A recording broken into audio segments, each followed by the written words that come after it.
This is the elite band of brothers, including Prince Harry, that were sent on a top-secret mission to take on the Taliban in one of the most dangerous areas of Afghanistan. Last week, the Mail on Sunday revealed how one of the courageous soldiers pictured here, Warrant Officer Nathan Hunt, is believed to have tragically killed himself after struggling to cope with the effects of battlefield trauma. Since then, two more members of Harry's Desert Reconnaissance Unit have come forward to say they too have suffered serious mental health issues as a direct result of their harrowing experiences in the war zone. +3 mguide.d. equals I2A39E27890B6A702 SRC equals http://dailymail.co.uk/i/pics/2018/01/13/21/481 DCF210000578 image A64_151587995459.jpg height equals 418 width equals 634 alt equals This is the elite band of brothers, including Prince Harry, that were sent on a top-secret mission to take on the Taliban in one of the most dangerous areas of Afghanistan. Class equals blocks Forder share. Greater than this shocking revelation comes as the Mail on Sunday joins forces with Lord Dannatt, a former head of the British Army, in a campaign to dramatically improve the provision of mental health care for serving soldiers, a service which medical experts say is on its knees due to spending cuts. Advertising read invented by Teeds. Prince Harry is also committed to improving mental health care for traumatized veterans. Last night, the campaign was backed by Warrant Officer Hunt's parents Maria and Derek Hunt, from Lincoln, who also expressed concerns that more troops could take their own lives unless government ministers invest in healthcare needs of traumatized troops. They also claim the stigma surrounding mental health issues in the armed forces persuades members of the Army, Navy and RAF to suffer in silence rather than seek help. It was in February 2008, close to the end of their bloody tour of duty, when 23 of the war-weary soldiers, including a barely recognizable Prince Harry, lined up deep in the desert for this dramatic photograph. It was taken during a rare lull in the fighting. Prince Harry's presence there at the time was top secret and subject to a news blackout. The exhausted troops from the Household Cavalry and Royal Engineers had spent the previous 10 weeks on a strategically imperative mission to seek out and destroy enemy positions around the Taliban stronghold of Musa Qala in northern Helmand province.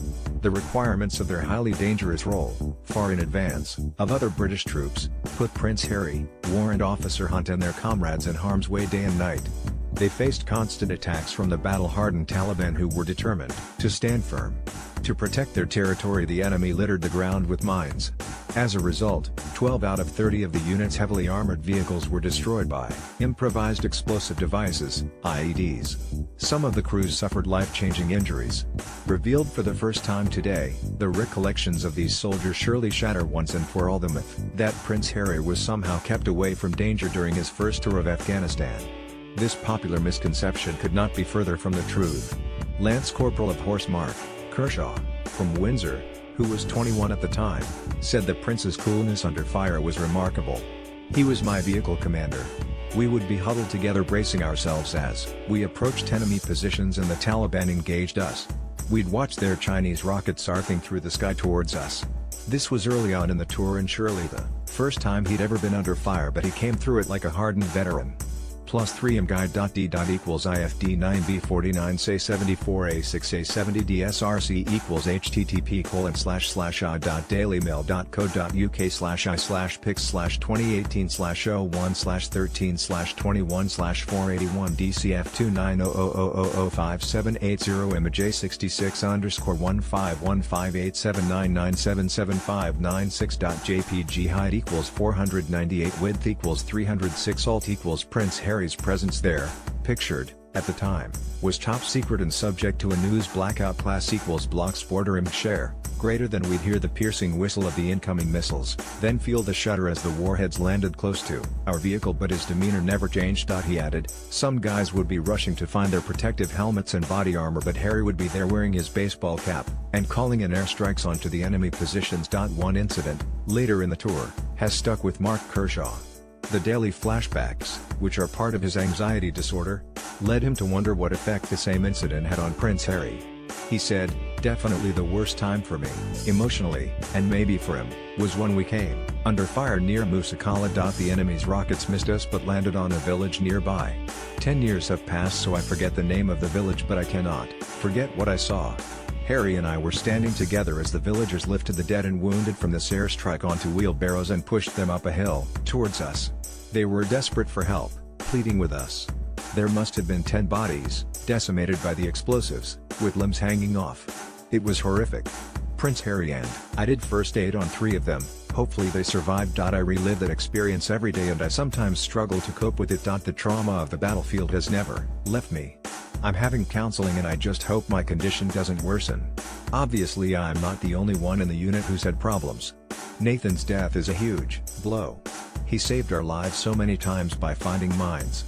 I know other guys from the unit who talk to me like they're still out in Afghanistan, using the same lingo we did then, talking about everyday life in Britain like it is a war zone.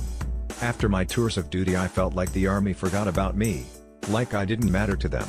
The treatment for serving personnel could be a lot better. It needs to be to stop guys taking the same route as Nathan did. Loco Kershaw, now 31, was medically discharged from the army in 2014 after suffering back injuries and hearing loss in a vehicle crash. He served 3 tours of Afghanistan. He is now an electrician.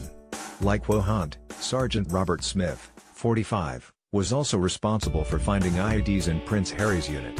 He left the army in 2013 after being diagnosed by military doctors with chronic pain, anxiety and post-traumatic stress disorder, PTSD, as a result of his frontline experiences. Last night, he told the Mail on Sunday that the Army's failure to provide effective treatment for this condition had led him to plan 2 suicide attempts, but thankfully he did not proceed with either of them. +3 mguide.d. equals IA048803418 CDA314 SRC equals http://.dailymail.co.uk/i/pics/2018/01/13/21/481 DD2A500005780 IMJ68_15158800342996. Height equals 428. Width equals 634. Alt equals daily dangers. Troops in Afghanistan's Helmand province. They faced constant attacks from the battle-hardened Taliban who were determined to stand firm. Class equals blocks border share, greater than. Sergeant Smith, from Calney, Wiltshire, said, "I planned out crashing my car into a bridge and hanging myself. In my case it wasn't just what I had experienced on the battlefield that led me to that low point but also the sense of not being valued by the army. I pulled out dead British soldiers from inside vehicles blown up by IEDs and saw horrific, fatal injuries suffered by Afghan soldiers fighting alongside us. While I can still picture those things in my head, it is how the army has treated me that makes me feel worse. After my second Afghan tour my body was really breaking down, my spine was shattered, yet I was sent back there again for a third tour. My body was breaking down and I sought help, yet I was not properly diagnosed for years. The army also managed to lose my operational service medal. I felt worthless and that every sacrifice I'd made for the army on the tour with Prince Harry and afterwards had been for nothing." Sergeant Smith can also recall the chaos that ensued in February 2008 after foreign media organizations leaked details of Prince Harry's deployment to Afghanistan, breaking a media blackout agreement negotiated between the army and the UK press. After an Australian magazine published a report of his presence on the front line, UK top brass decided to send Harry home, a decision which enraged the prince and triggered a desperate operation to get him to safety. As Sergeant Smith told the Mail on Sunday last night, this operation nearly led to Prince Harry's death. He said, "At the time we were on another reconnaissance mission somewhere near Musa Qala. imguide.d. equals IE258989517825532 SRC equals http://.dailymail.co.uk/i/pics/2018/01/13/22/481 E0D7B0005780 IMJ79_151588094139.jpg Height equals 342. Width equals 306. Alt equals class equals blocks border share, greater than. We were also surrounded by the Taliban who were seeking to trap us by laying mines across all our escape routes. So when the generals said get Harry to safety now, the order wasn't remotely as simple to follow as it must have sounded to them. Officers were panicking on the radio and demanding that we drove him to a pickup point where a helicopter would take him to the main British base, Camp Bastion. I told them the route would have to be cleared first, but they were dismissive about the dangers. That was when I said, if you want Ginger to go home in a box we'll just crack on. Because that is what will happen if we don't go through the correct procedures first. Eventually, I persuaded them their timescales were unrealistic and Nathan Hunt and I did a proper job clearing the minds. That was typical Nathan, really calm and professional, doing everything the right way. If everyone had gone about their jobs with his attitude and skill, a lot of British lives would have been saved in Afghanistan. Hunt's death came as a shock to his former commander Captain Dickon Leewood, 37. The ex-household cavalry officer, who served for 9 years in the British Army, now works for a private tuition firm. He told the Mail on Sunday, "In Afghanistan, Nathan's coolness under pressure kept everyone calm. He saved all of us, over and over again. He never once said no, I'm not doing it. I saw him at our reunion last year and he seemed fine. I never wondered if I might have PTSD myself until I heard about Nath's death." Everyone in any event has a different experience. You're either able to deal with it or you're not. It's the pressure that everyone was under the entire time. You never had a break because you were always out there. You never knew when you were going to be mortared or shot at, or if you would hit a night. It is the constant pressure with such monumental consequences that you don't even recognize at the time. The Army is very good at systems, but not necessarily at putting all the people in place to fulfill the job. There were so many people injured and damaged after Afghanistan.